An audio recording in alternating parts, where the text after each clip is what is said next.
to Spooky South Coast. Tim Weisberg here, along with the silent assassin Matt Costa and science advisor Matt Moniz. Psychic medium Stephanie Burke has the night off. And we are here to talk about the paranormal, as we are each and every Saturday night, broadcasting live on WBSM as well as on Spooky TV at SpookySouthCoast.com and on the Spooky South Coast YouTube and on the Spooky South Coast app and pretty much anywhere you can find YouTube. So that means your mobile device, your laptop, your desktop, if you still use one of those, your what are those things called? Tablets, those square things, iPads, those kind of things. And also, maybe you have a streaming device for your television, like a Roku or a Chromecast or any of that stuff. Maybe even you just have an Xfinity cable box. If you have an Xfinity cable box, the nice new one there where it has, it's like it's the black box with like the little blue light on it. You can access YouTube from your cable box. There's also some game platforms you can do. All of them now. Do they have Xbox? They all have YouTube now. Do they have Comcast across the country, or is it just regional? No, Comcast is across the country. It's not in every area because some still have other established cable deals with other providers, and cable can be kind of a monopoly in some places. Like here in New Bedford, I'm sure it's similar. Though, they don't. Across. They only have Comcast. Like whatever you have. Right. I know that I believe Cox Cable in Rhode Island has the YouTube option. And is Adelphia still a thing? I don't think Adelphia's around anymore. No. Continental, I think Continental's gone. Oh God. Media One Roadrunner. Well, that is Xfinity now. What are some of the Moniz? I'm going to bring you into this because you're older than we are. But I fell down a rabbit hole the other day. Well, I'm at least older. I'm just looking at chronologically speaking. I fell down a rabbit hole the other day. There was this YouTube series that I found. I can't remember the name of it. It was it escapes me right now, but I'll think of it. And basically, what it is it's a YouTube series that looks back at old technology, and especially old television technology. Okay. So I was looking back at some of the first television pay-per-view broadcasts and looking back at some of the early days of television in the 1930s when they were first really starting to broadcast television stuff. And right. But one of the episodes was about something that I have a remembrance of, and I'm sure you do as well. And that was the pay-per-view UHF TV. Yes. So you'd be watching, for those of you who don't know what UHF is, when you had an old TV that had the dials that you would turn, the knobs you would turn to tune the channels, you had the one dial, which was VHF, which very was high frequency. 2, 3, 4, 5, all the way up to 12. 13. Well, 13 was usually the one that kicked in your UHF knob, which was the one underneath it. And on the UHF knob, you'd have everything going all the way from 13 through usually what? 70 something. Yeah, it was, but I know it was higher than 64 because we had Fox 64 here in Providence. UHF, yeah. And so those channels, that was like the non-network TV. So that's where 25 came from, 56. People watch 64. Now and they were like, why is it Boston's 25 when it's on channel 508 or 805 or whatever it's on? And that's why, because these were the numbers that they used to be on back then. And some of those UHF channels, they did this thing for a couple of years where at 7 or 8 o'clock at night, they would scramble the channel. And you needed usually it was for certain sport events and... Well, no, these were actually like services. So what it was you had Preview and Starcase were the two that were around here. But there were some other ones around the country. So it would scramble the signal from 7 o'clock at night until like 11 at night or 2 o'clock in the morning or what have you. And it would totally scramble the signal, and you had to buy the service for $25 a month. And that service would unscramble the picture, and you could watch the show. And they had like 4 things. Like each one would have like 4 things that 4 movies they would show, or 4 comedy specials or whatever. And I remember there was, like I said, there was 2 in the area. There was Preview and Starcase. And when I was a kid, we had Starcase in my apartment. And then our friends in the upstairs apartment had Preview. So we would just go over and we're like, if there was a movie you wanted to watch, everybody go upstairs. If there's something else you want to watch on Starcase, everybody go downstairs. And it worked out, I guess. But so I'm watching like these, I'm watching this video that's explaining how this stuff used to work. And I guess it was a really simple thing to hack. And that's what led to the downfall of this. I always thought it was, the influx of cable television was what killed this, because obviously, why would you want to pay $25 a month for one channel with 4 shows when you could pay $30 a month for all of cable? And it turns out it was actually the downfall was people hacking the boxes and being able to make their own boxes and descrambling the photo and descrambling the video and basically watching porn. Like, I guess that's what they found out, is that they found out, like, people didn't really care about watching the movies, like, watching Jaws 3 or whatever else was broadcasting, but it was, at midnight when they started broadcasting the softcore porn, that's when everybody was, like, kicking in those scrambled boxes. So I just found that fascinating.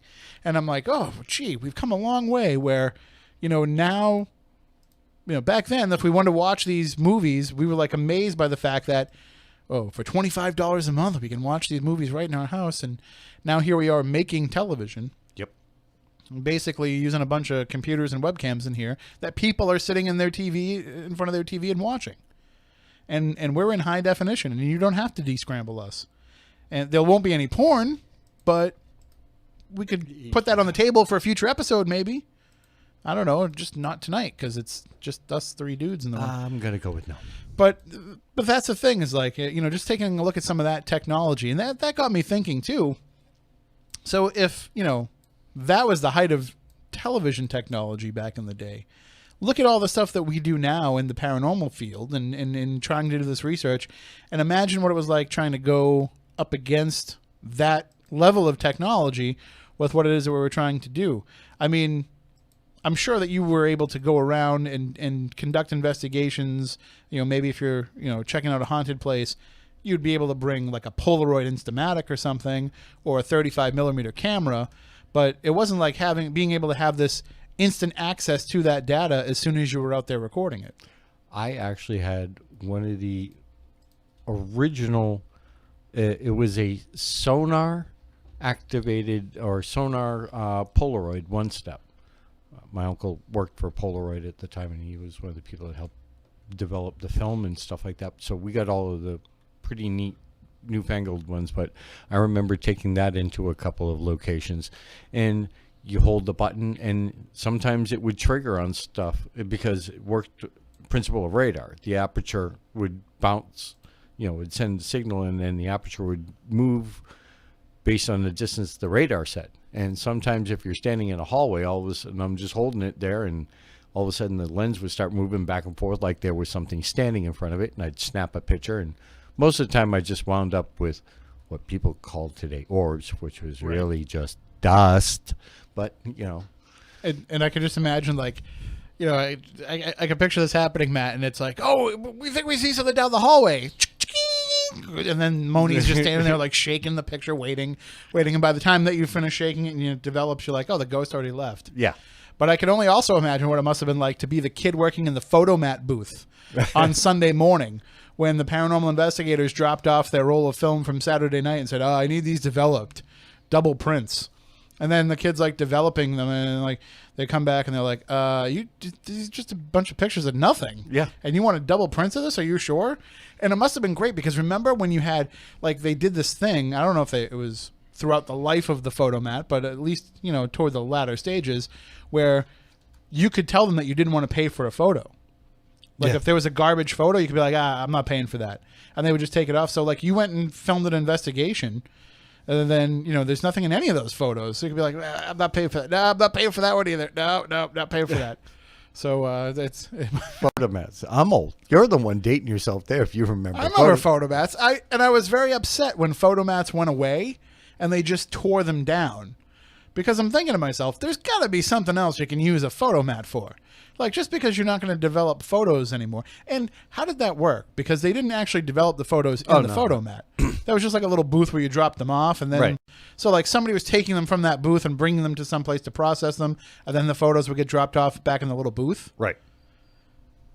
So they just figured, like, out of all the things in the world that people just didn't want to have to get out of their cars and deal with, developing photographs was the thing that warranted building a little hut in the middle of a parking lot. Well, most of them, if I'm not mistaken, were in touristy areas.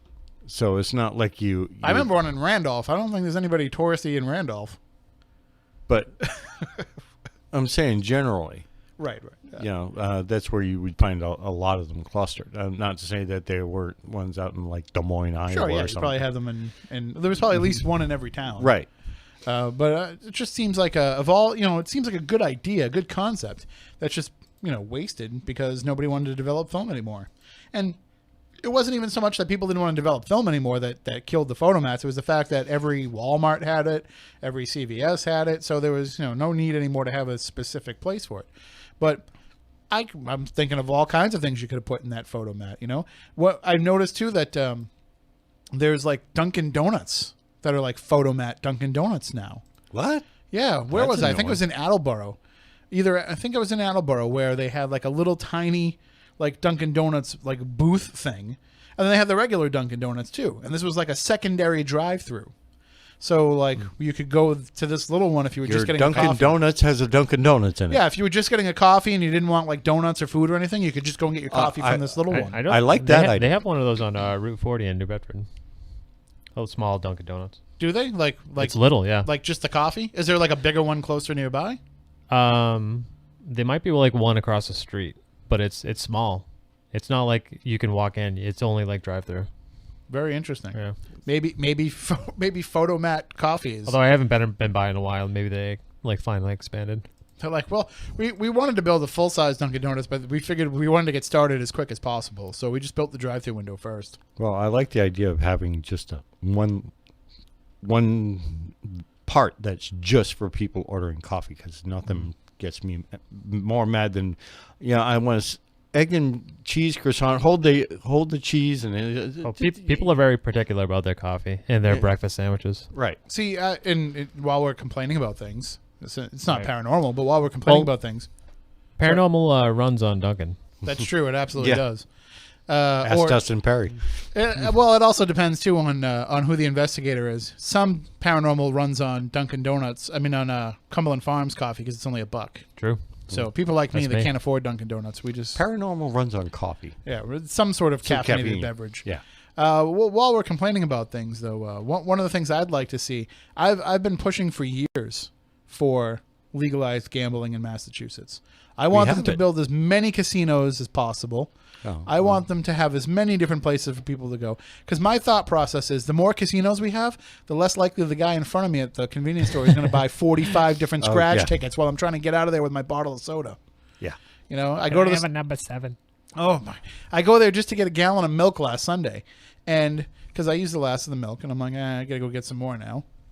And I run down to the store, and sure enough, there's 2 people in front of me, and they all just want to buy scratch tickets. And they, like Matt says, they got to go through every number. They want to know what the number is on the back of it. They want to know if anybody hit on that one yet today. And my favorite is when they give them the card, the winners to scan through, and the person tells them how much money they have, and then the person gets all upset and says, "Oh no, that doesn't sound right. I had more than that." No. Do you think the power of belief applies to lottery tickets? To scratch tickets, like if you Yeah. say, "Oh, this is going to be a winner. This one's gonna be This is the one." Well, you've been there. You've scratch tickets. Did Yeah, you- but I always scratch the first one, and then I'm like, I'm not gonna win, and then I never do. Did- But I can't get over that. The fact, where I just like kind of accept the fact after just the first number, I'm just gonna lose. I just want to say April in the chat room is I my wasted new my favorite money. person because she says cherry Coke. Absolutely, cherry Coke 1,000 times. Yeah. Good stuff. But Add it to some vanilla ice cream. oh yeah, you've. Well, I guess we can say now. When we worked at the diner for years, like, Right. did you work there when there were scratch tickets there? No. So they were already gone by the Yep. time you worked there, because like people would literally believe that they would literally just buy a bunch of tickets, and when they lost, they'd be like, "Well, I got to buy the next one because I didn't win on these 20 that I bought, so I know the next one's a winner." Right. And they would get mad if somebody came and bought the one that was the role that they were working. Yep. Mm-hmm. And I used to do that all the time just to piss people off and just to mess with them. I'd be working as the cashier selling the lottery tickets, and I'd watch some jerk sit there and scratch a ticket, scratch a roll of tickets. They'd come in and they wouldn't buy, 20 different ones. They'd buy 20 of the same ticket and then sit there because they always had that one long thumbnail. and they would grow that thumbnail just so they could There's scratch only tickets two easier. reasons you have a long thumbnail. Right, and scratch tickets was one of them. Oh, maybe I was thinking of pinky. I'm Yeah. sorry. Yeah, that's That's why I was like, That's a difference. the thumbnail's when you really got the problem. the thumbnail's like, I don't really care if I live or die. You know, but they would have that long thumbnail for scratching tickets, and they would scratch 20 of them in a row. And so I would just see them be like, damn, I lost. So I would immediately just buy the next ticket on the roll. And more often than not, it'd be like $5, $10 winner. And then they get pissed. Just like old people at a casino when you jump on their slot machine and hit. Oh my God. I think I referenced this before on the show, but if I know I've talked about it off the air. Going on a cruise where there's a casino on the boat. Yep. But you can't gamble while you're on the Wherever. where it's docked. Yeah. You got to wait until you get out into the international waters. And so the first time I get on a cruise ship, I'm walking around just touring, getting the lay of the ship and seeing what it's all about. And I get to the casino and I see all these people sitting down. So I'm like, well, this is something to do. And I sit down and I put money into the machine. I go to put money in the machine and it's not taking it. So I call the guy over. I'm like, I don't know what's wrong with this machine. He goes, oh no, we can't gamble till we get into international waters.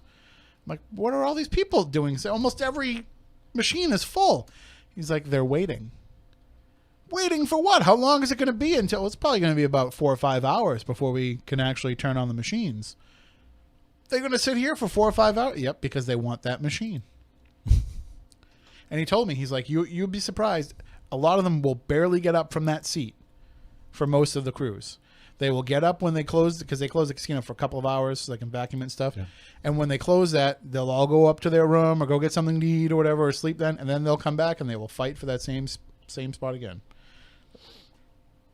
I don't get gambling. I don't. Maybe it's because I just never have money, so I can't see wasting it like that, but hey, whatever. Although I guess people are really like, I don't know if it's superstition or not, but people are funny about gambling. Like I remember going to, I think it was Twin Rivers, and like sitting next to someone, like they would like freak them out sometimes. Oh yeah. You know? Oh yeah. And I know I'm bad luck. I know I've accepted that fact already, but well, remember we can bring this a little bit back to the paranormal a little bit. Remember when we went to Twin River to see Ghost Hunters? Yep. When they had that premiere of I think it was season 3. And so we went to the party, and then afterwards we said, we're at Twin River, let's do a little gambling. So I had a $20 bill on me. That's all that I had. And I put $20 into a machine, or I thought I was going to be able to like play for a quarter, and then it's like, that doesn't really exist.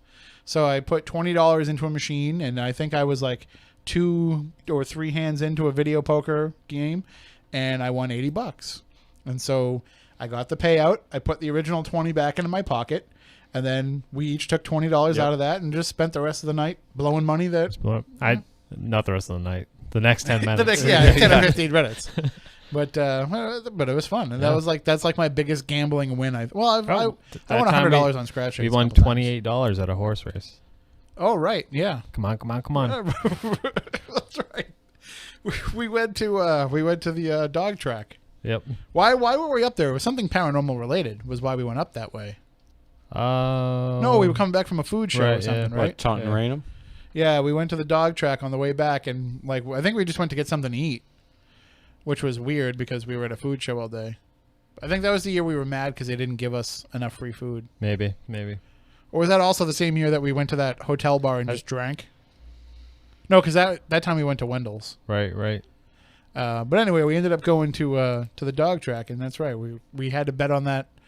Was it a dog or a horse race? It was a horse, because I think at that time the racing was already gone in Massachusetts. They couldn't race dogs in Massachusetts at that time. Yeah, there was nothing. So it was all just off track betting yeah. or whatever. Yeah.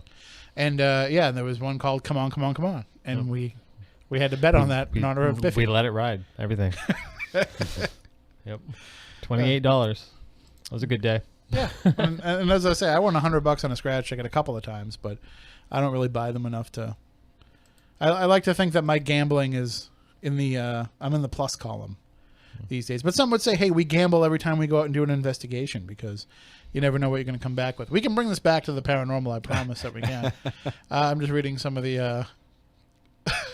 Yeah, This is a great comment. It's always the people who wear Marlboro Miles jackets that win big. It's true. remember that? Oh my God, the Miles. Oh. Yep.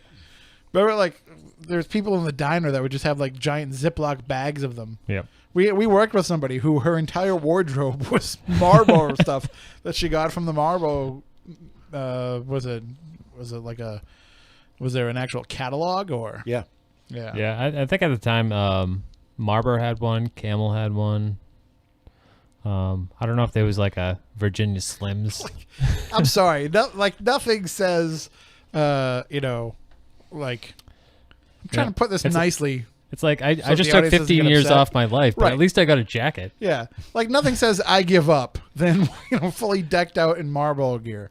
It's like if I'm going to put these things in my mouth and spend all my money on it, at least I should get, a windbreaker out of the deal. I've got towels. You got towels? Yeah, You beach didn't towels. you didn't smoke enough then. No.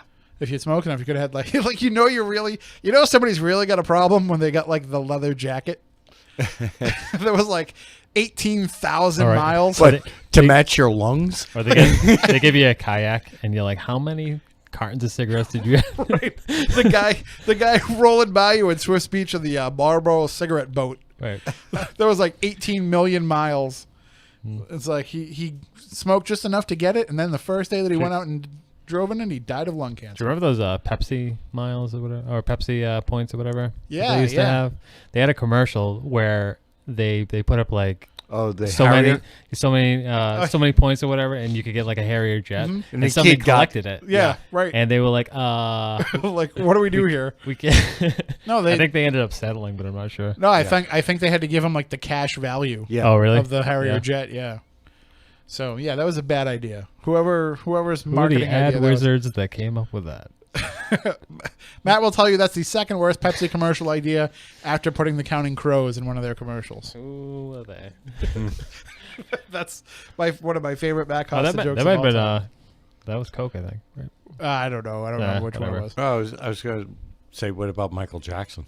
That didn't work out so well either. But Matt had a very funny joke about that commercial with the Counting Crows, but I can't repeat it on the air because it's just not the same without the vulgarity.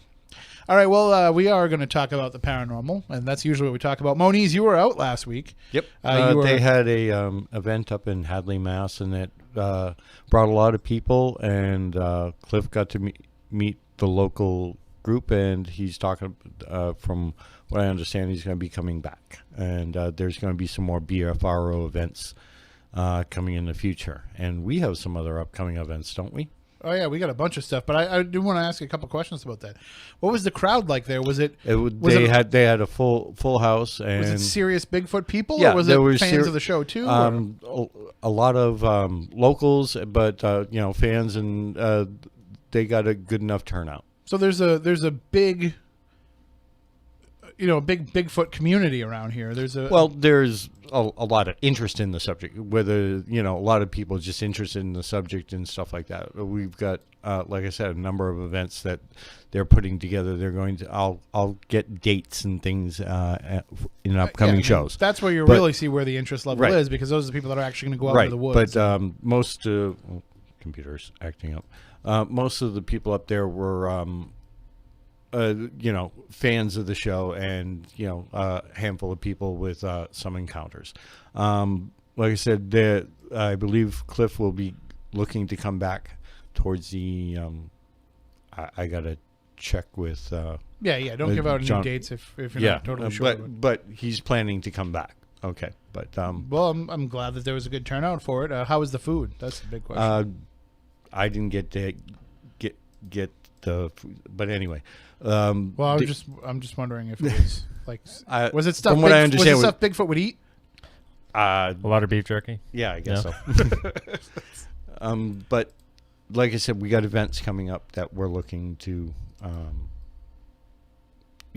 have people join And actually go out and go and check- go through the process. Yeah, of, if people want to check out what happened, just go to the Squatchachusetts website, and they've got, I believe, some of the videos or links to some of the stuff that happened. And I know we've talked in the past about doing, when we were doing a lot of stuff with Legend Trips, which is, these days with Jeff being so busy, we've hardly had the chance to do anything. But when we were doing Legend Trips, we always talked about having it not just necessarily have to be, paranormal investigations that are ghost hunts. We could do other stuff as well.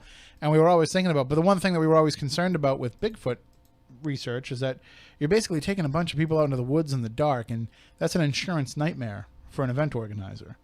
So, like, you've got to really have everybody sign, like, ironclad waivers Right. and all that kind of stuff to be able to do that. And we just figured, it was too much of a risk to bring people out there. So when people are going out there and doing these events, like, just your opinion, I mean, do you think, like, somebody should have a reasonable amount of experience being out in the woods, and especially at night, to be able to partake in this? A basic woods understanding would help. Yeah, you don't have to be, Daniel Boone, but you got to at least understand, these are trees, these are rocks, there's wild animals out there, and things like that. Yeah, if you're thinking, like, I'm really looking for something for the wife and I to get off the couch for the first time in 10 years, this probably isn't the way that you want to start off. No, I mean, a lot of the I've been to several of these things that they've done. They tried to stick to pretty clear trails. You're not out there trailblazing, hacking through forests. They try to stick to pretty wide open trails and stuff. If the people that have a little bit more experience will go off trail. I think we've talked about this before, but just refresh my memory. Have there been Bigfoot sightings reported in the Blue Hills? Yes.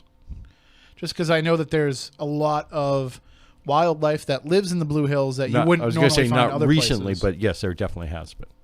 So that's a pretty fascinating thing for them to be there, because that means more likely than not, they've probably been there for a long time, because civilization has pretty much kind of enveloped the Correct. Blue Hills. Blue Hills and the Hockomock, that whole area. That's true, too. Yeah, the Hockomock, too. Because Blue Hills abuts basically the Hockomock.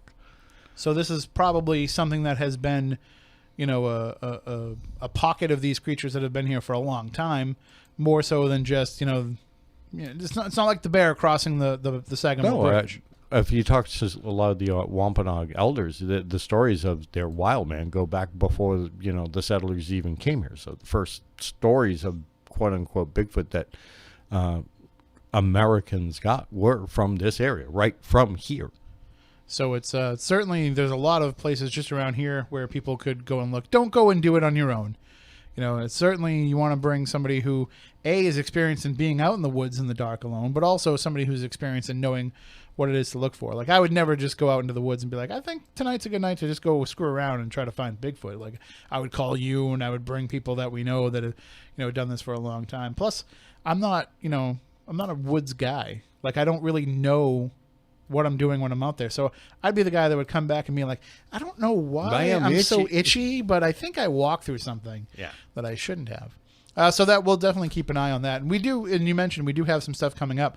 Next week, of course, there won't be a show because we'll be in Mount Washington, Stephanie and I, for the Bright Star event with Jason Hawes and Steve Gonsalves and Dave Tango and Shari D. Benedetti and Porter and Ty Gowan. So we're going to be up there. And I haven't been up there since I was a kid, so I'm pretty excited just to get back up there and see what it's like up there. From what I understand, there's no more Old Man on the Mountain. No. He's gone. That was gone 15, 20 years ago. I told you it's been a long time since I've been up there. And also, who's not going to be up there anymore in the woods of New Hampshire? The Wolf Man. Oh, yeah. He passed away this week. And actually, they'd actually replaced him a couple of years ago because he had gotten sicker and sicker. But he was only 60 years old. And so there's a story on WBSM.com and on Fun107.com for those of you who don't know what we're talking about. But there's an amusement park in New Hampshire that's beloved amongst New Englanders because, see, we had a lot of, and this is a very interesting topic because a lot of these spots are still around and have a very haunted history. But we had a good amount of those small amusement parks across New England. All the way from, Rocky Point in Warwick. Yep. Going all the way through Lincoln Park here locally. We had Whalum Park out in western Massachusetts, well, central Massachusetts, kind of. I'm sure there was stuff out toward the Berkshires that I'm not familiar with.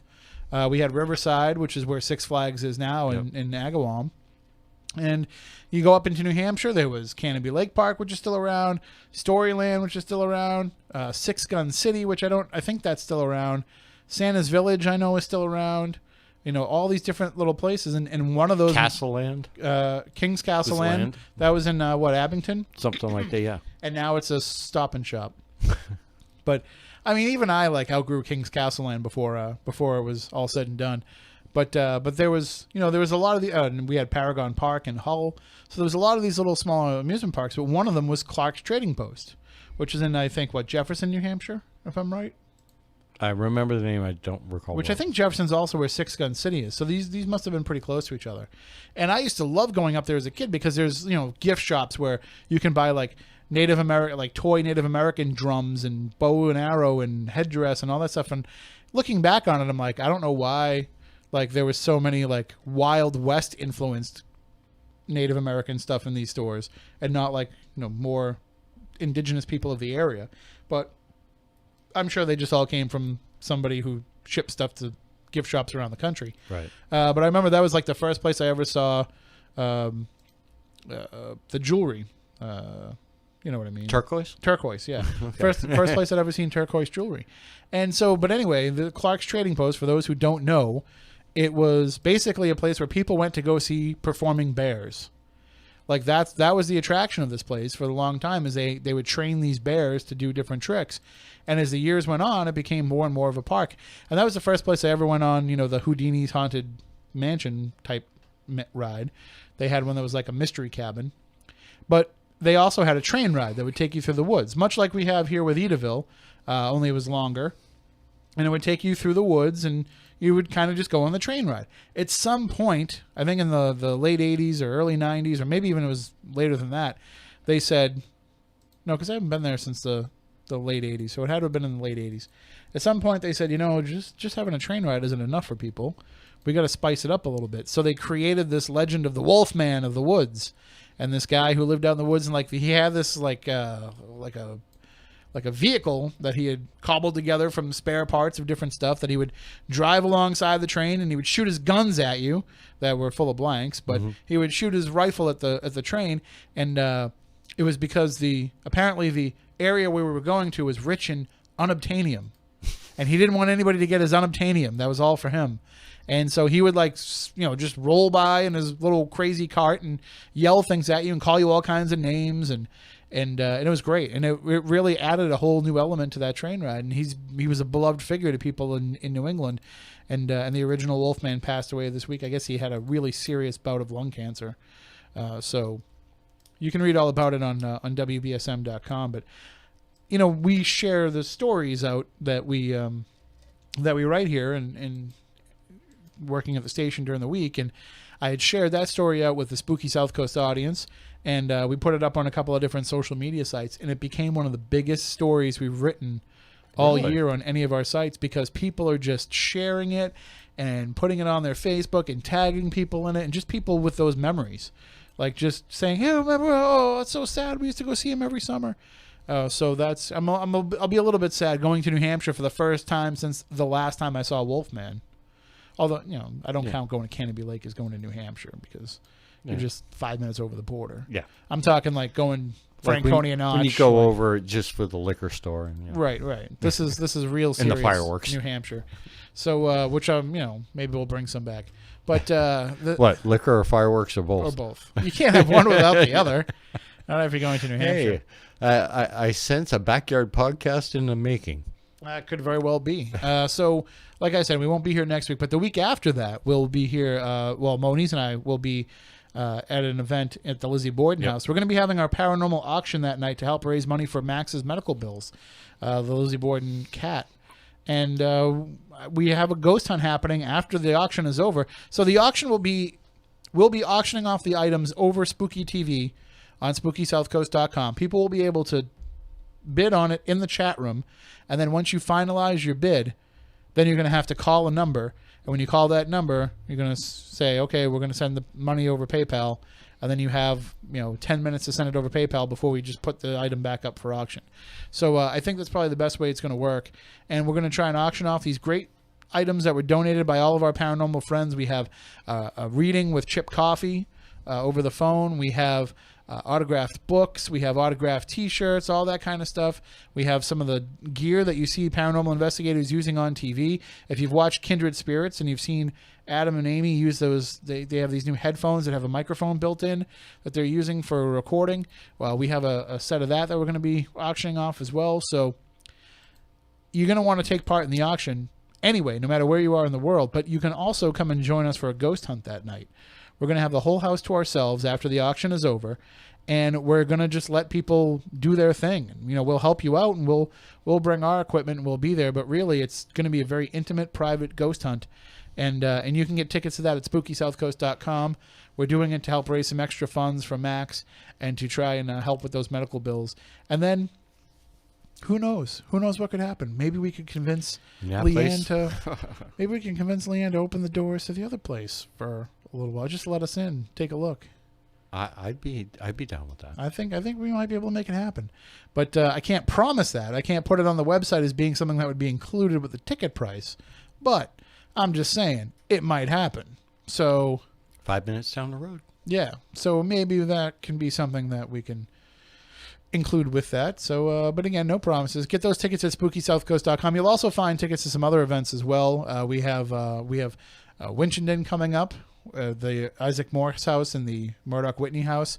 We have Wareham coming up, our annual fundraiser for the Wareham Historical Society. Ghosts of the Gateway, that's coming up. We'll also be in North Andover in October. And also, we just announced this week the Smith Harris House. Stephanie and I are going to go do that. It's a little tiny place. So actually, Stephanie might not even be there because she has something else going on that weekend too. Might just be me. But the Smith Harris House said, we really want to get something going there again, so can you guys find a night?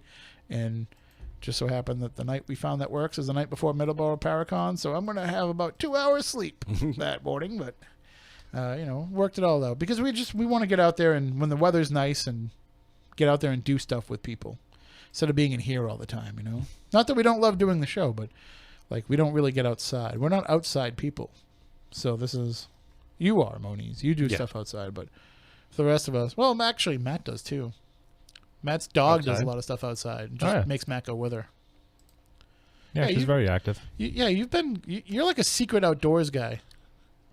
Yeah. We don't really know that about you, but you kayak and you take walks and stuff. Yeah. Go search for Bigfoot. Basically, I'm the only guy that's I'd much rather just be on the couch. In the winter, I just stay inside though. You have to. Do you want to come with the group next time we go up? Sure. All right. Yeah. I got my my camping supplies, and I don't know. How does Bigfoot react to off? Good boots. That's one of the things I highly stress. Yeah. What about insect repellent? Is that is that a deterrent? Well, even Bigfoot doesn't want to the insects. Well, I mean, because it does have have an odor, and sometimes perfumes and things Trust me, that. What would after you're hiking through some of the woods, it doesn't matter if you're wearing bug spray, you're having odor. Yeah, I mean, my natural man musk is gonna be very, very prominent. So right, yeah, I recommend the Gillette gel deodorant. Yeah, that seems to take care of me in most. And they have you can get the clinical strength one too. Oh. If you have issues. Dave Goudsward's in the chat room, and he was talking about how several of those amusement parks that we were talking about actually sprung up from being something at the end of a trolley line. And that's actually how Lincoln Park started. Right.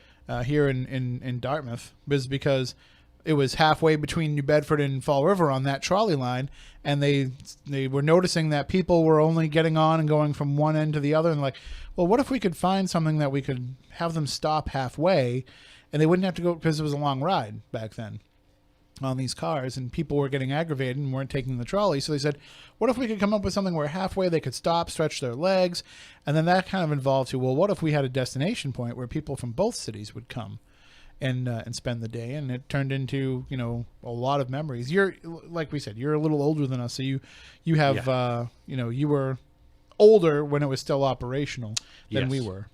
Back when I was younger, that would be one of the weekend destinations, rather than just sitting around town doing nothing. Having an automobile and a little bit of gas money. head up to Lincoln Park and spend either the day or part of the night out there, only because it was cheap.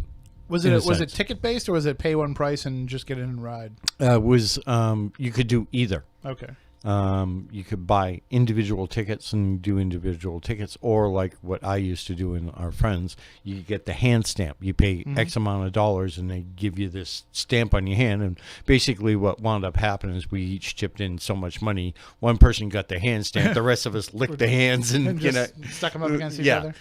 And then we would just run around and, mainly spend most of the day on the roundup. So what was there for those of us that don't have fun? I mean, obviously, I remember the Comet. Yeah, the Comet, the reproduction of the famous roller coaster from Coney Island.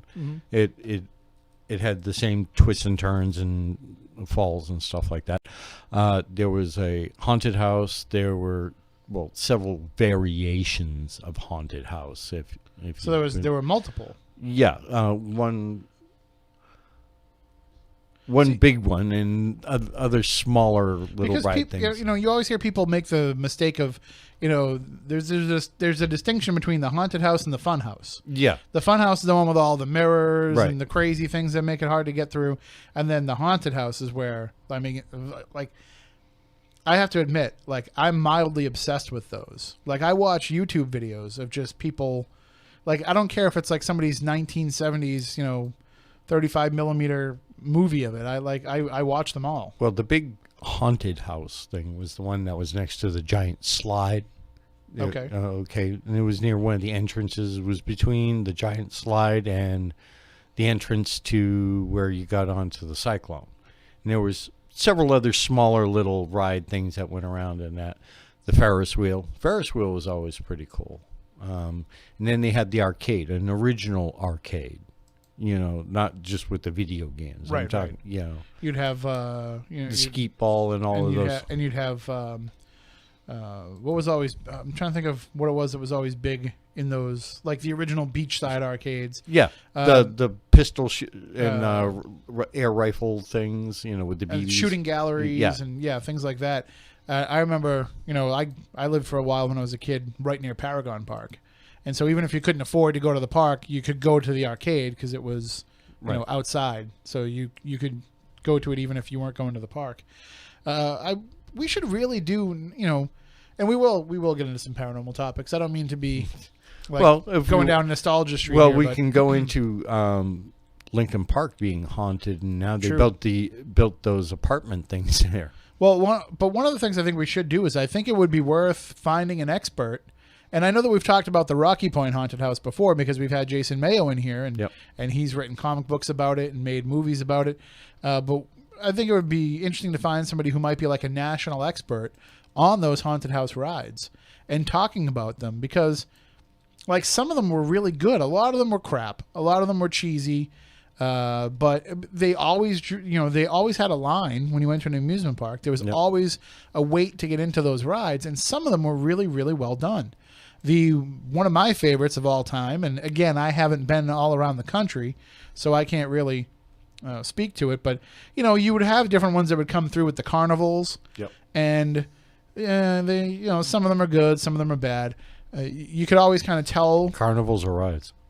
Both. Yeah. But you could always kind of tell, with the traveling ones, they always painted the haunted house cars to look like whatever was popular at the time. So I remember one of the carts had E.T. on it when I was a kid. One of them had Darth Vader on it. And so you'd always want to get the Darth Vader cart like that. No, I'll wait. No, you go ahead of me. It's the Darth Vader cart. Get out of my way. And so that was, kind of the thing. But that was, those rides weren't great. I remember you'd always be like, this has got to be a good one if you looked at it and it had the second level. Yep. And you would see the cart come out and go around and you'd see the people's faces they'd go in. Not even realizing that they were just faking for the people that were underneath. But one of the best haunted house rides for my money that I've ever been on is the Haunted Mine at Canobie Lake Park. Really? I found that to be really well done because when you go, and you can watch the video on YouTube if you're not from the area, when you go in, you start off, you're in the mine and you see the animatronic guys working the mine and they're talking to each other. and you kind of do like a little bit of an S curve around where they're working in the mine and watching them work, and then you go through a waterfall. You like drive through that, and like it starts to descend down a hill, like you're heading into hell. And there's like a ghostly head that pops up and says, no, go back. And then like it turns into like something evil. Yeah. And then as you're going through, like they still look kind of cheesy, but it was pretty well done. And so when I remember getting off that the first time I ever rode it, and I said, I could actually see people being scared on that. I wasn't, but I could see people actually being scared on that. And it was the first time like I ever felt like a haunted house might actually scare somebody. You know, I know people were just freaked out to see something jump out at them in the dark, but it was always just laughable. The air to cannon me. blowing air at Right. you. And, yeah. I actually got in trouble when I was a kid because I went into one of those.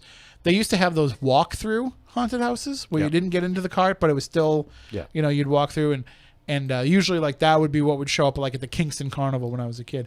And so we were at the Kingston Carnival and I decided that I was going to jump out and scare my sisters behind me and freak them out. But apparently they had let some other kids go ahead of them, or maybe they had freaked out already and backed out or something, because it wasn't my sisters behind me when I jumped out and scared them.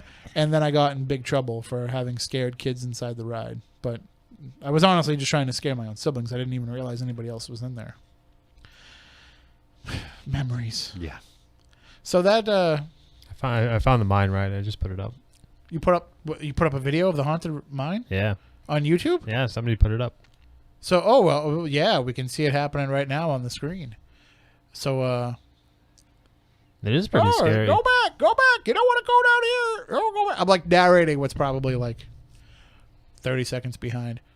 But yeah, no, it is. It's very well done. And stuff does pop up at you. But it's great because this is like one of my favorite things to do. And I know that it's probably lame for a lot of people. But when I first got my TV, my 4K 60-inch smart TV, the first thing that my son and I did is we sat on the couch and we watched POV amusement park rides in 4K high definition. That's fun. It was. And it's like now I felt like I've actually been on these It's creeping me out. I rides. got to change it. Like I've never been on the Haunted Mansion in Disney World. I've never been to Disney World. So I've never been on that. But I feel like I've experienced the ride now from watching those videos. Same thing with Pirates of the Caribbean. Like I've never been on the ride, but I've seen the entire ride experience. And it's not, I didn't feel at any point like I wasn't getting the full experience from it. So it's a lot of fun to do that. And before we go into the news break, and when like I said, we'll talk some paranormal stuff on the other side. But we'll take your calls as well, 508-996-0500. For everybody that still keeps asking me how the Amityville house investigation was that I did last Sunday, it was an April Fool's joke. But a lot of people didn't get it.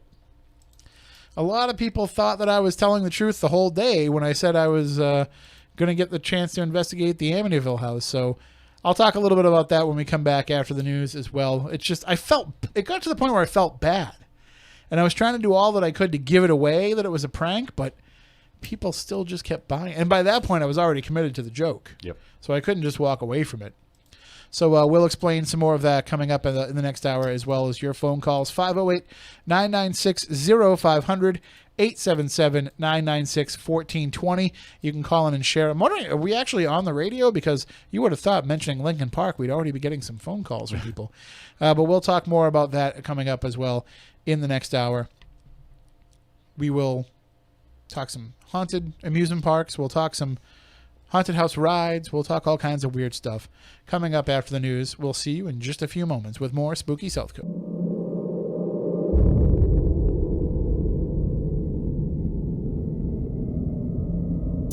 Hour number 2 of Spooky South Coast. Tim Weisberg here, along with the silent assassin Matt Costa and science advisor Matt Moniz. And we were just talking about things that we will do for free and things that we won't do for free. And this show is one that we are happy to do for free each and every Saturday night, except for when we're out doing something else, like the events that we have coming up. But don't worry, we will be back shortly with plenty of new episodes. Lots of stuff planned going forward. And I had mentioned, talking about paranormal investigations, I had mentioned in the last hour, toward the end of the last hour, that I'm a little ashamed of myself for pulling off the April Fool's prank that I did. A lot of people didn't believe it. A lot of people, most of the people knew. Most of the people who didn't believe it were people that know that I wouldn't have been able to keep it a secret had I actually been granted permission to investigate the Amityville house. I would not have been able to keep it to myself. I would have totally blabbed at some point. But I posted. It came to me where all my best ideas come to me. In the shower that morning. And in this case, in the shower, maybe code for I was on the toilet. But either way, like, I have this great idea of, like, I got to play some kind of a prank. Because usually Matt does a good Photoshop or something for April Fools. But my April Fool's was to not do anything. I know. That's my... You got everybody. Yeah. Yep. Well, that was my honest thought, is when I saw that he hadn't done anything, I was thinking to myself, I'm like, he's not doing it because people expect it now. And now he's going to do it on, like, June 27th. Right. Like, just to get everybody back. But so I said, I got to do something. So I said, I'll put out the most unbelievable thing, and I'll see how many people believe it. And so I posted up, after months of not being able to say anything, I can finally let the word out. I'm leaving right now to drive to Amityville to investigate the Amityville house. So I told people I would be bringing my phone, and I would go Facebook Live when I got there, and then I would have my GoPros to record footage of the investigation and all that, but I had to go alone, and I had to go that night because the owners were coming back from Florida to take over the house for the spring and the summer, and this was my only chance to get out there, and I had to do it then. So I said I'll go Facebook Live at 7 o'clock at night, and we'll go live from around there. And I said to myself, maybe at 7 o'clock at night I'll just do a live video. I'm like, April Fools, and that's it. Whatever. And I didn't realize it was going to start to blow up. That people were going to start to be commenting on it. Like, really, like, a lot of, like, positive comments. Like, I felt bad that these people were believing it because they would have been so supportive of me had this been legitimate. People that are like, oh, that's a dream come true. I'm so jealous. And like, I really started to feel guilty about it. But then some people started saying, like, there's no way this is true. I'm not buying it. So now it becomes a little bit of a challenge. So now I say, okay, well, I got to see if I can at least make it seem like it's not a joke without coming out and say, like, I never confirmed or denied that it was an April Fool's joke. And so I was like, all right, I'm gonna start putting pictures up. So I put a picture up, like, now leaving Massachusetts, welcome to Rhode Island, things like that.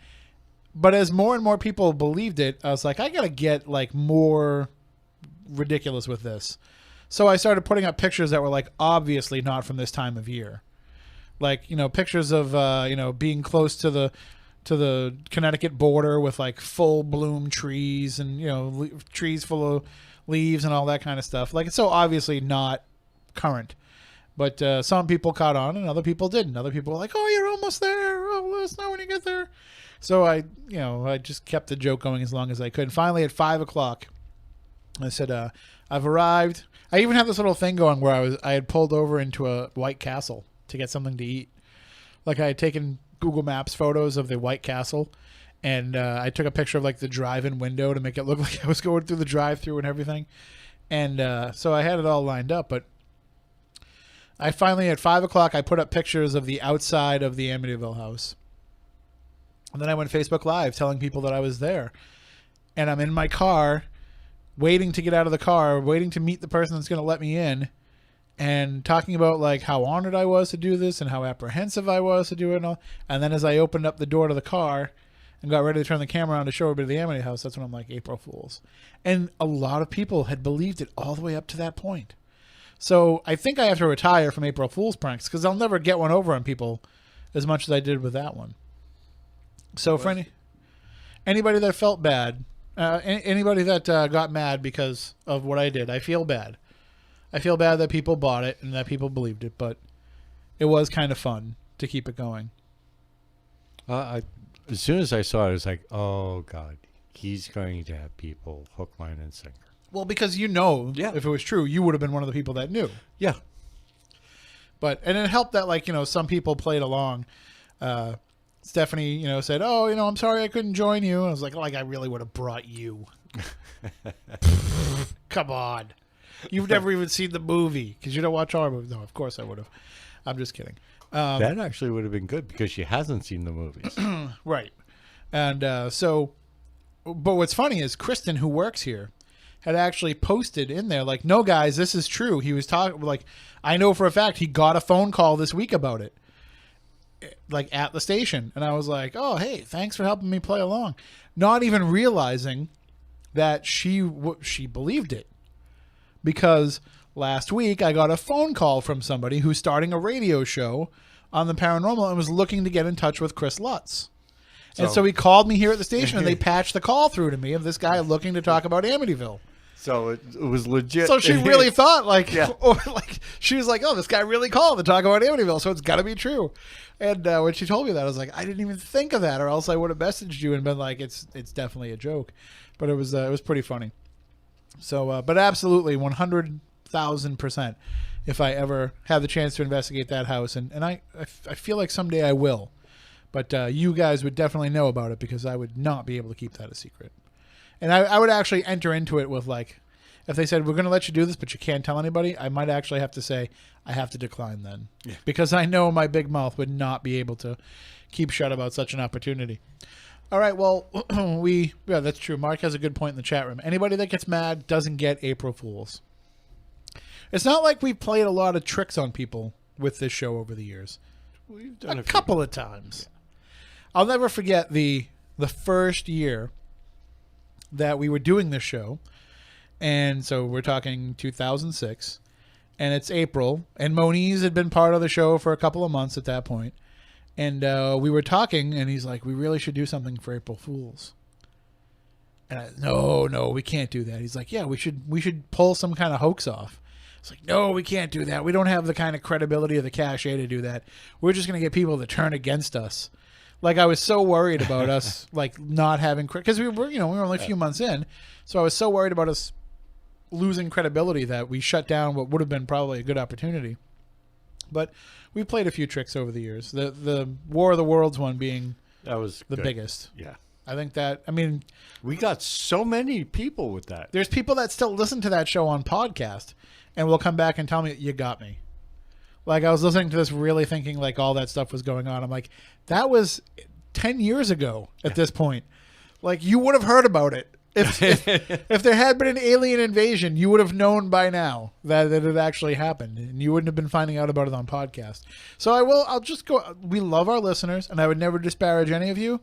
But if you are the kind of person that's listening to that episode of the podcast from like a decade ago and believing that there was an actual alien invasion going on, then you probably should stop listening to podcasts and like just walk out of your house and experience the actual world, because you're not living in it right now. But I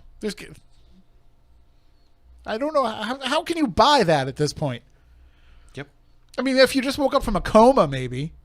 If you're like, I was in a medical coma for the last 15 years, the first thing I did when I got out of it was I was like, let me check out the Spooky South Coast show. All the H.G. Wells cues were in there. I mean, all of the names that we were using, the locations. I'd like to say that we worked hard on that, but we really literally just made it up that afternoon. Yeah.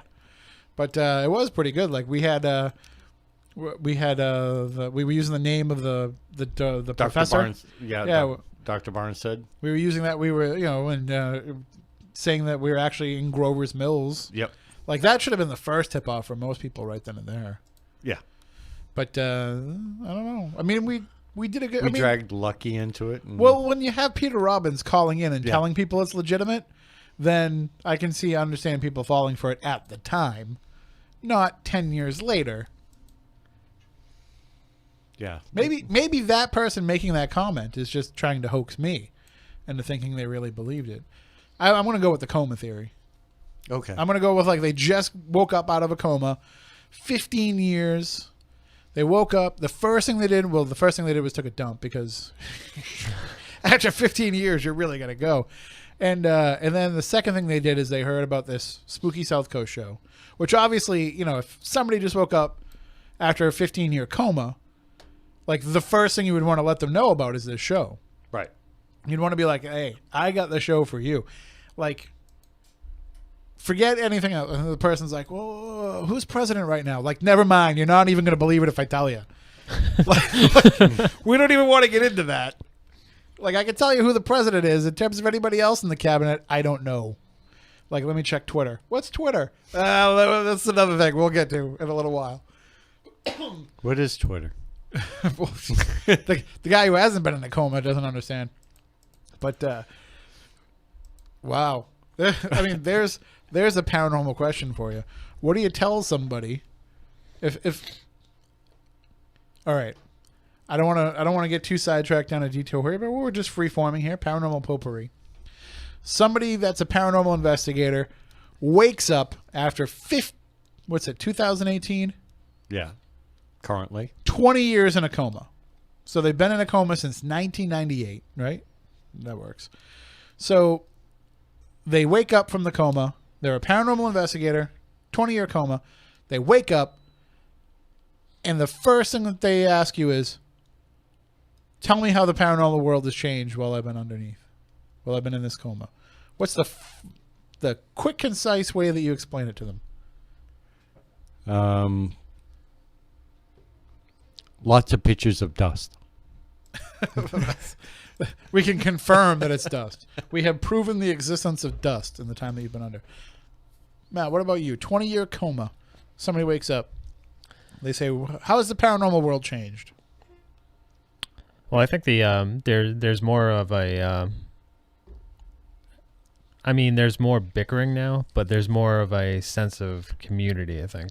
Well, there's a lot more people involved since 1998. Because look at how many countless you'd have to explain what Facebook was, but look at how many countless Facebook groups there are, different websites that are devoted to it now. Whereas before there was only a few, there was Shadow. I shared something earlier this week, and somebody named some old. Oh yeah, I love that post. I don't know what website it was from. I just found it randomly, but it reminded me of those old Angel Fire sites and Shadowlands and things like that. Did you see my tweet about that when you tweeted it out? No. You said who remembers these type of websites, and then I put I remember it with the MIDI version of the funeral march playing in the background on a constant loop that wouldn't stop. The X-Files theme or something, yeah. Right. But that's a good point. That is probably the thing that would shock somebody the most that had been under for 20 years is to wake up and be like, you're not the only one anymore. Right. There's a lot of people doing It's definitely more open. You can openly discuss it. I would say if somebody asked me, tell me how the paranormal world has changed in the last 20 years, I'd be like, everybody's famous now. Everybody has a show. Yeah, everybody is somebody that does this now. You can tell because they all have the same matching shirts. You'd probably tell them there's a show where they have paranormal investigations on, or there's quite a few of these shows, and they're really? They're 8 hours long? Yeah. They have these shows where nothing happens and people watch it. It's funny because the entire rise and fall, well, not fall, but the entire run of ghost hunters would be in the past, would be in the rearview mirror for them. So they would have missed the first real reignition of the topic has already run its course. With all the changes, do you think they would be upset, or do you think they would be more wow, all this stuff is really cool, and all this do you think that their thought would be the paranormal is going in the right direction?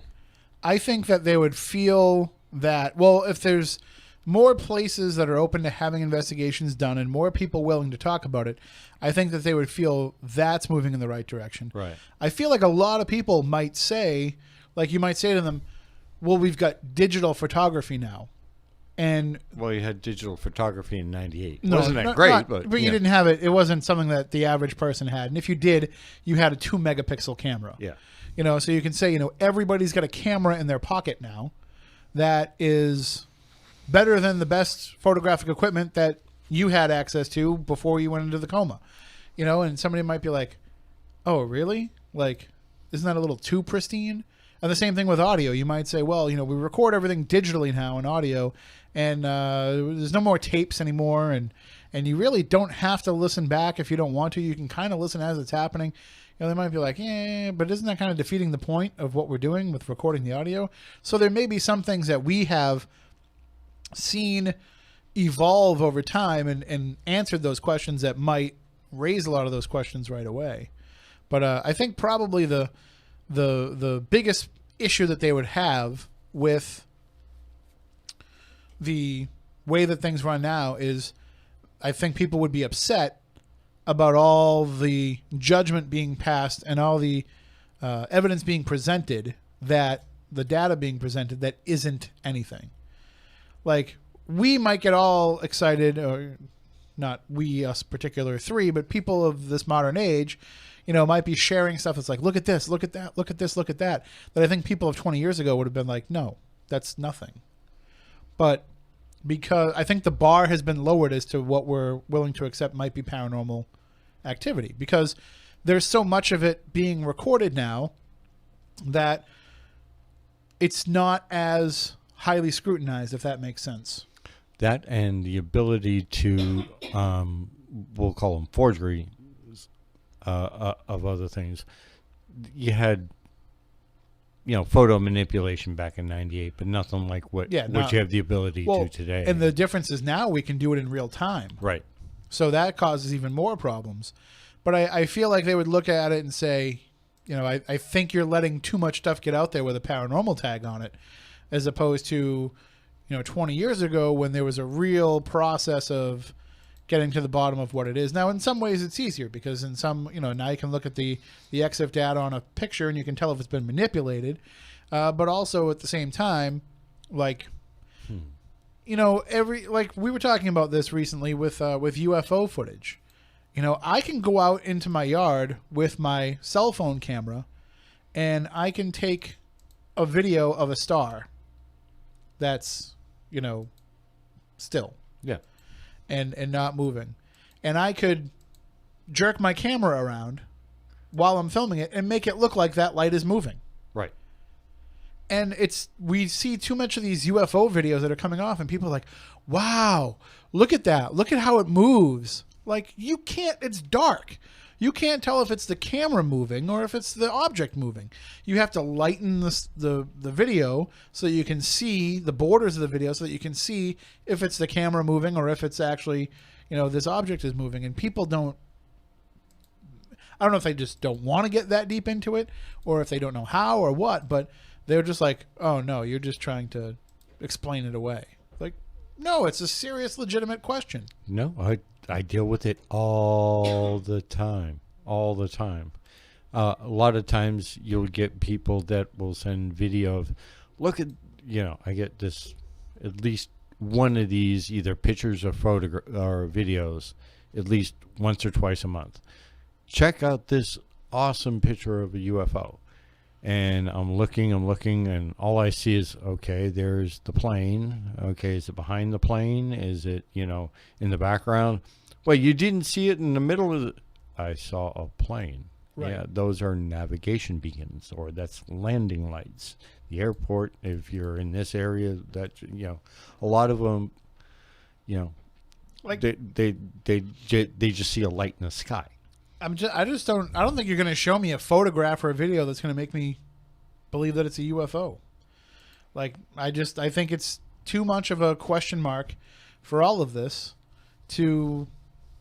obviously if you came at me with something and you're like, hey, I caught this and I'm pretty sure it's a UFO, like, I would put some stock in that. Right. But like any link that somebody's sharing with me, I'm like, yep, no, not sure. Wasn't there. Any official videos will grab my attention. In other words, police dash cam photos. You know what, though? Even those can be so easily created and faked and manipulated that I don't know. Like, if it's coming directly from the source. That's what I'm saying. If you can go to the police station and get, if it's downloaded from their site and you can view it on their site, then yeah, there's something. But even a news channel sharing a video of, you won't believe what these airline pilots saw in the sky. And then you click on the video, like, I don't know where that came from. You're just posting it. I don't even know if this is a real website for a real TV station. There's like enough of that question out there that I can't, if you just imagine people that are, people that follow politics and say, I don't know what's fake news and what isn't anymore. Like, just imagine when it's like doing this and trying to scrutinize this stuff and knowing that people are, at least with political lies and manipulations, there's an agenda behind it, and there's a rationale behind it. So when somebody's putting out false stories or putting out, fear mongering or whatever, like you kind of understand the motivation behind it.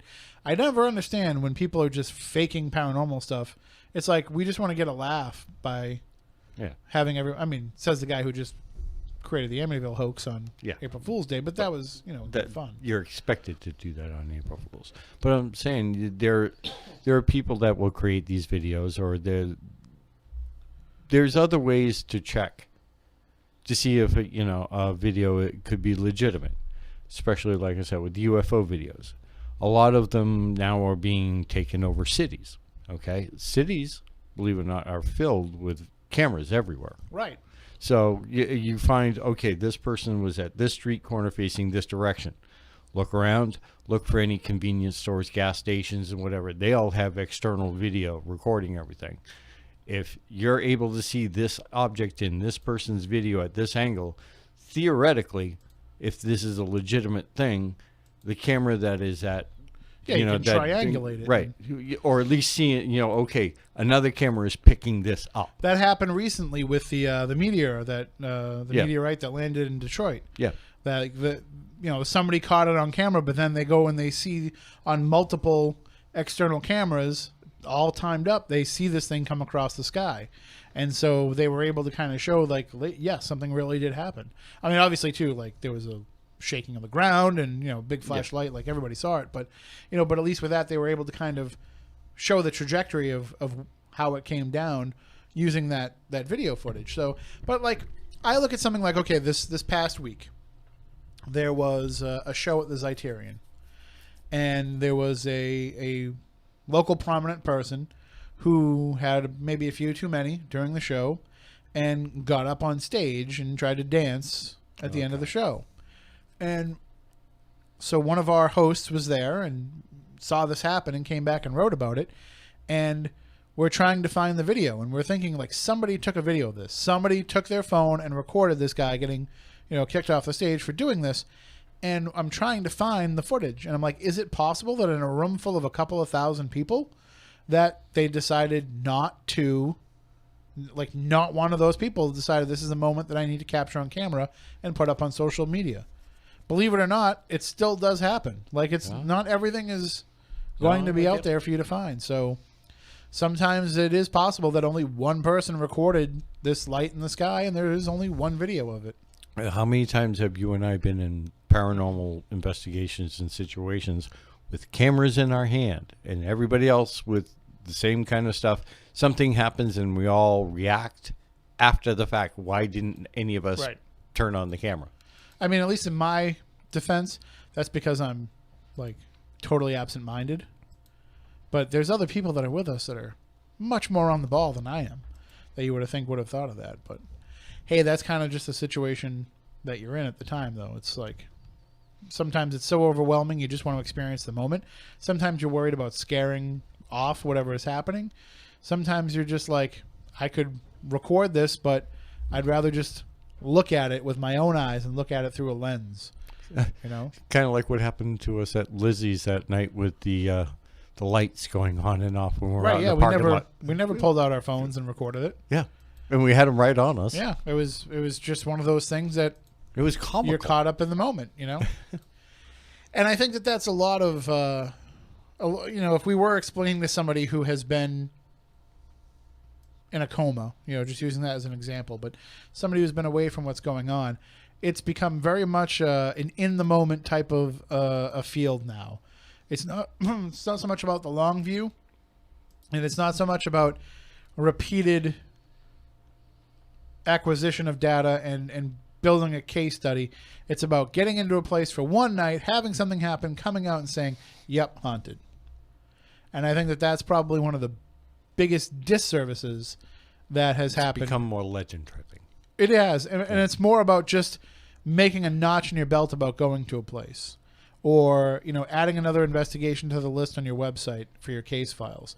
And it's not about going there and repeatability.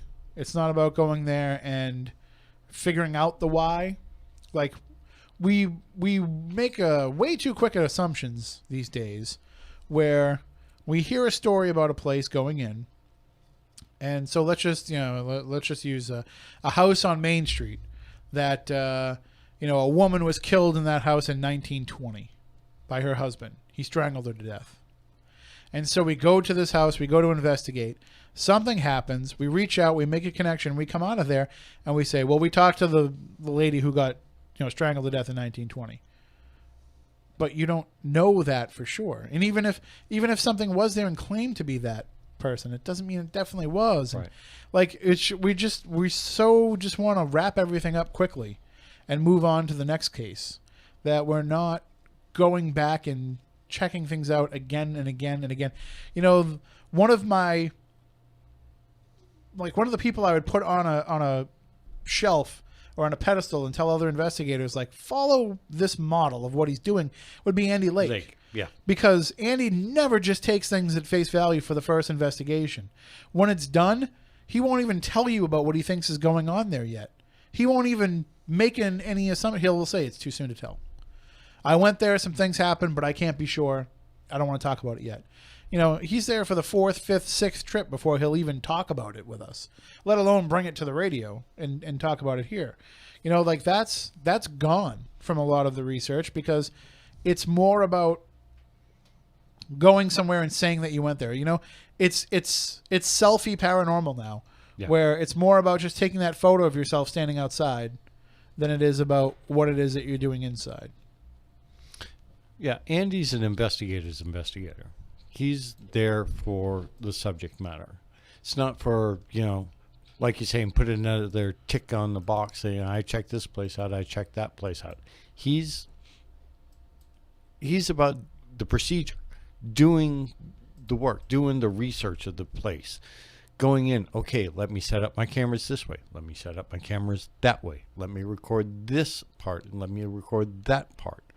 He's very methodical. And that's why I like doing work with him. He's probably other than you guys, he's one of the only other people I will go out and, do private cases with. Yeah, but we don't even get involved in that level of case, especially myself. Like, I know I don't have that kind of time to commit to somebody and to dealing with that, so like, that's a level of respect that I think you have to have for somebody that's willing to let you come into their place. It's different if it's like, hey, I have this heritage museum that I think might be haunted. You can kind of go there and do a one-night thing and say, well, we didn't find anything, but feel free to invite another group in, or what have you. But when somebody is calling you about something going on at their house and they're having an issue, like, you owe it to them, if they're willing to let you come in, to do the best job that you can. And the best job that you can doesn't involve just going there one time and just handling it one night only. So I think that's probably the biggest disservice that's being done right now, is that it's not about, and I can say this because I have no issue telling you that when I do an investigation, 9 times out of 10, it's for an event, and it's a business thing. Yeah. So I'm not trying to take a moral high ground here for investigators, but I can say that we're losing that concept of somebody's coming to you for help. Yep. And I would never say to somebody that's having an issue that calls me in for help, can I bring other people here? Can I charge people admission to get in? Can I sell this to a TV show? None of that stuff would come into my mind if I was trying to help somebody. And I think that there's too much of that's going on. And I'm not saying that it's everybody, but there's a groundswell of it. And I think that's probably what would shock somebody the most that has been away from this for 20 years, is to find out that not only are there a lot more people that are doing it, but there's a lot of people that are doing it to get something out of it. Because, like, I know a lot of the folks that you associated with in the early days, they didn't talk about doing this. And if they did talk about it, they certainly weren't like looking to draw attention to themselves for doing it. Some people were, but most people weren't. Like, look at, Maurice wrote a book, but it wasn't about his paranormal adventures. It wasn't about his research that he's done. It was about a particular case that he had spent his lifetime looking into. So that's, he's putting himself out there as an author in that regard, but it doesn't talk about what he did as a paranormal researcher. It doesn't mention that he's a paranormal researcher. It was something that he didn't probably didn't talk with a lot of people outside of those who did the same work. Yep. That book, believe it or not, is only a fraction of the information that he gathered throughout the years. And that's a case that almost killed him. And yeah, he had over 15,000 pages. Wow. And, you know, they narrowed it down to what, 280 something in his book? Yeah. Yeah. You know, and we've been doing a lot of these like looking back shows recently where are you retracting messages from Michael Bandy? Is he getting fresh in the chat room? Oh no, he was. Remember that chat bot that we had? Okay. He was trying to mess around with that. Oh, say, Mike, we know you better than that. You shouldn't be getting banned from the chat room. We've done a lot of looking back lately with our 500th and our 12th anniversary show. You know, so looking back in all those episodes, I forgot one of my favorite moments of all the things that we've done was when we were able to put Maurice and Jeff Mudgett on the phone together.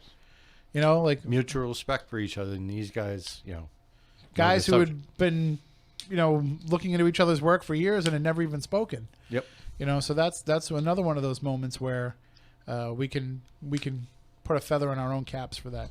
But I think that's, you know, in that era of that time, like the possibility might have been there for somebody to write a book about their experiences or maybe to, you know, go on a show like That's Incredible, or because if you go back and you watch those shows, there were episodes of That's Incredible, In Search of, Early Unsolved Mysteries, where they did look at people that were doing ghost research. But for the most part, it was not something people were advertising and putting out there. No. You're talking back then, In Search of and stuff like that. There were only a handful of people that were really seriously doing it. Like one of the conversations that I had with somebody recently was they had mentioned how looking back at old episodes of In Search of, because I had shared them on social media, and this person said, you know, looking back at those old episodes, like you only see like Lloyd Auerbach, Ed and Lorraine Warren. Like it's like there was a very small amount of people that they would actually feel were worthwhile to put on TV. Like there was probably a lot of, you know, just for lack of a better term, generic folks that they just wouldn't feel comfortable putting on TV. And I'm like, no, that wasn't the case at all. They went to these people because they were the only people that they could find that were doing it. That were also willing to be on TV. Right. It wasn't like there's a Rolodex of group. You can't just like now you can go on Facebook and look up paranormal group for any city and find somebody, or on Google or something. But back then, like there might have been 100 people in the country doing it, but only 4 people were willing to go on camera. Right. So they would just keep going back to those 4 people over and over again.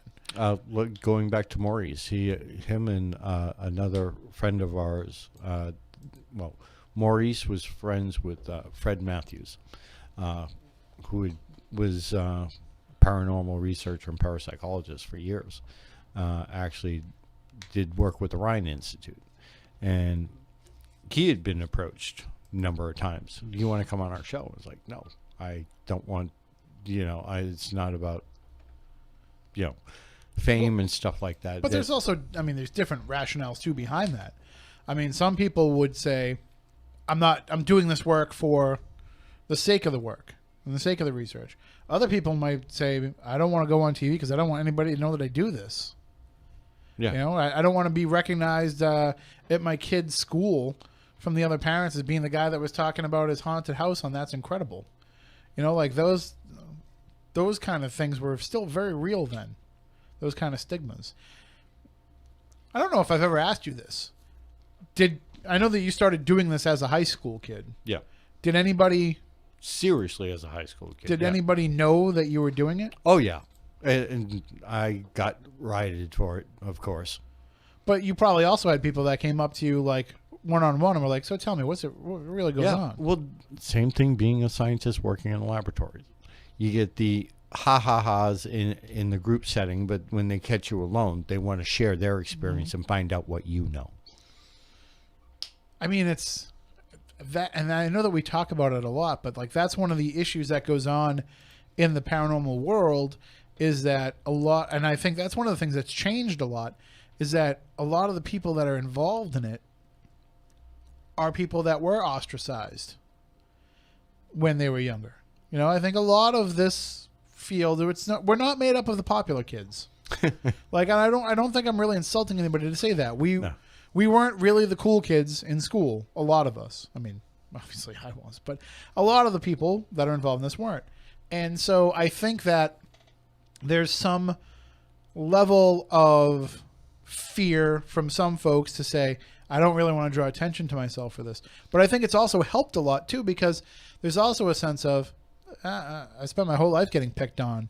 I'm really passionate about this. I don't care if it's one more thing people are going to pick on me for, because I love it. Right. So there is some of that to be said too. Yeah. Back in the day, you were what I call part of the invisible audience. You know, you didn't stand out. You weren't, hey, look at me, look at me, look at me. You just blended into the rest of the background with everybody else. I was watching a documentary earlier today about a radio station in Long Island that saw itself as like this bastion of the new wave music, and said that they were breaking ground before other radio, playing acts that other radio stations just hadn't played before. And it wasn't true, because a lot of these bands that they're saying, oh, we were the first ones to play, that BCN had already played them. Oh, U2? Yeah. U2 for one, but just in general, like a lot of these bands were already being played on BCN when WLIR was claiming The Police to was them. another one, I think, because their first gig was out here in Boston. I mean, there's a lot of bands like that. I mean, I'm not trying to take away from them. The fact that they're going down to the airport to pick up the import records, 4 days after they've first been released in the UK, and getting to play them here, 6 months before any other station touched them, fine. But but I'm just thinking, like, that's another thing that exists now in this. Yeah. Like, we've reached the point now Instant where information age. But we've reached the point now where it's a fight over who got to be first to investigate a place. Whoever thought that would have happened? Where, first of all, there'd be so many people lining up to investigate a place that it would become a social hierarchy of who got in there first. And then it would turn into, I mean, I'm not surprised that it's become territorial. Yeah. I'm sure things were territorial even back then to some degree, where, it was, hey, if there's I'm the only one. Yeah, if there's a northeastern case, I want a northeastern case, and if I get something in the south referred to me, I give it to you. Yeah. But there's probably some networking too, what limited availability you had. But if you knew somebody in Michigan that was into this stuff that said, "Hey, I'm coming to Boston. Can you find me a place where we can go check out together?" You would do that. It was a little bit harder back then because we really didn't have the social media that we have today. It's you ran into this person at this place. Oh, what do I know? Here's what I know. Here's what I found. And we would share information generally, because back in my day, back in the mid 80s, there wasn't anybody to really, impress with it. Right. You weren't, it was more about sharing the information and what you found. I mean, it was true research. There were some people that were like, there would be like newsletters that would start up, or little societies that would start up. Some people might have even had the, just the, I don't want to say gall, but just, the wherewithal to say, well, I keep seeing this guy's name popping up and stuff. I'm just going to write him a letter and see if he'll write back. And, starting correspondence that way. But it wasn't like instant like it is now, where if you want to talk to somebody about their research into a place, you just got to type their name into a computer and you connect with them moments later. And like what I had to do as a kid, find the publisher, write the publisher a letter to see if they can forward on another letter to the author. And so we are lucky in that regard, but there is some byproduct of that as well. I mean, we see it all the time around here when, we get the chance to do investigations of places, and then people are like, oh, I reached out to them and they wouldn't let me come and do an investigation. It's like, well, that's their right. It's not our fault that they said no. It's not their fault that they said no. They don't have to let everybody come through that wants to come through, and you just kind of have to respect that. Some places don't want to let random paranormal group come in on Saturday night and investigate, but they're willing to say, yeah, we'll do a fundraiser event with you, and I know that there's a lot of the attitude of, well, I don't pay to go on an investigation, so I'm not going to buy a ticket to an event to get into a place because it's not a real investigation, and I shouldn't have to pay and all that. Like, if it's your only way in, play by the rules. Like if somebody told me the Amityville house, you and can't I have had investigate to do that. I mean, you get in any way you can. Right. If you're serious If about you- wanting to check the place out, get in any way you can. And hey, go there and meet the people that are in charge, and talk to them, and then maybe they're a little bit more receptive. How many places have we been? Let me shut out of clarify over the my years? last statement. Don't do it illegally. Right. We mean get in Yeah. during something that's going on there. There's I know for a fact that there's been people who have gotten to investigate places by going on historic tours of a place. Yep. And at the end of the tour, saying to the person, hey, here's what I do. And even though they shut down your calls and emails every time that you reached out, now you get that one person that says, well, why don't you come back, later on tonight, and I'll be here and we'll let you look around. Or, do your investigation on a historical tour. Nothing it's- wrong with taking pictures and Right. turning on the recorder asking questions. Well, depends. Some tours don't want you to record the tour itself, so you can't even do that. But it's certainly if it's all you have to work with, try it out. Like when the first investigation that Matt Costa and I ever went on was the Millicent Library in Fairhaven, and they Yep. told us we're not letting you in after we're closed because we don't want to stay late. So you're welcome to come while we're open and investigate. Is it ideal? Not at all, but Why don't we go back there? they're not really into it. They don't really want to let anybody in and investigate anymore. It is a neat place. Yeah, I reached out to them a while ago, and they just weren't really down with letting anybody in. Where I really want to check out in this town is the high school. Well, I keep getting the opportunity to go in there, and then something comes up, and then I get another chance, and then something comes up. Last year, I was actually at the Hastings Middle School speaking to a group, and there was a bunch of people like, we're totally going to get you in there. We're going to do this. And then, nobody follows up on it. But I keep telling them, like, we'll just do a night where it can be a fundraiser for the PTA or whatever, and we'll just go, and anybody that wants to come along, we'll just have, there's 3 floors, so we'll have 10 people on each floor, and we'll do an hour or so, and then we can swap it out, and just things like that, because people look at that place and say, I want to get in there and look for ghosts. There's people that live in this town that are paranormal investigators that want to get in there. So, places like that are few and far between when they have that type of a positive connection to the community and people want to get in there.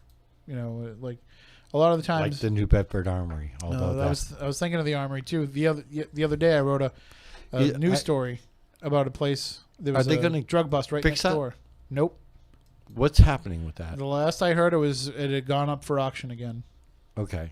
How much was they're looking for? It was in the millions. Yeah, I kind of so- figured that. It was, I forget how much it was the last time, but the mayor. We've had the mayor on. We have the mayor on every Wednesday on WBSM, and he's talked in the past about trying to get something going there, and that it has to make financial sense for people. The problem is it's in a spot where nobody really wants to do anything with it in that spot. Somebody will buy it and tear it down and make a house, but not for $2 million. I know somebody that may want to buy it. Well, that's the thing is like they're not just going to let it be used for anything. So, What do you mean use for like, anything? there's restrictions on what they can do if they buy it because of the zoning. Like, it's zoned for business, isn't it? No, it's residential. Even though, okay. No, that building was built before they zoned. Yeah. So it's it's just kind of one of those situations where a neighborhood happened to just pop up around it, Yeah. which is kind of what's holding it back. But we'll look some more into that. Maybe I'll talk to the mayor and be like, Mayor, you want to go on a ghost hunt? I know just the place, but I think it's still under the control of the Army Corps, isn't it? Yeah. So, as usual, when we want to do the cool stuff, we gotta ask them. Can we go on the underwater tunnel that goes across the harbor? We gotta ask the Army Corps of Engineers. Oh, okay. I don't know why I'm using that voice to describe that. Like, hey, we're trying to protect us from letting anybody in there that could do serious damage. This is like a defense kind of thing, and you're mocking it. Sorry. All right, well, that does it for this week's show. We're out of time. We'll be off, I think, for the next couple of weeks, but then we'll be back with some more shows, some more paranormal talk. Definitely much better conversation than tonight. Not that it was a bad conversation, but we will go down far less tangents. Yeah. I can't really promise that at all. But if you've missed any of the shows, you can check them all out wherever you get podcasts and on SpookySouthCoast.com. Check us out on the Dark Matter Radio Network every Tuesday. And, of course, find all the videos of the shows on YouTube. And Matt does a great job putting up spooky clips throughout the week, so you can always find little digestible pieces of the show because this whole show tonight will give you indigestion. All right, until next time, for Matt, for Stephanie, I'm Tim. Stay spooktacular.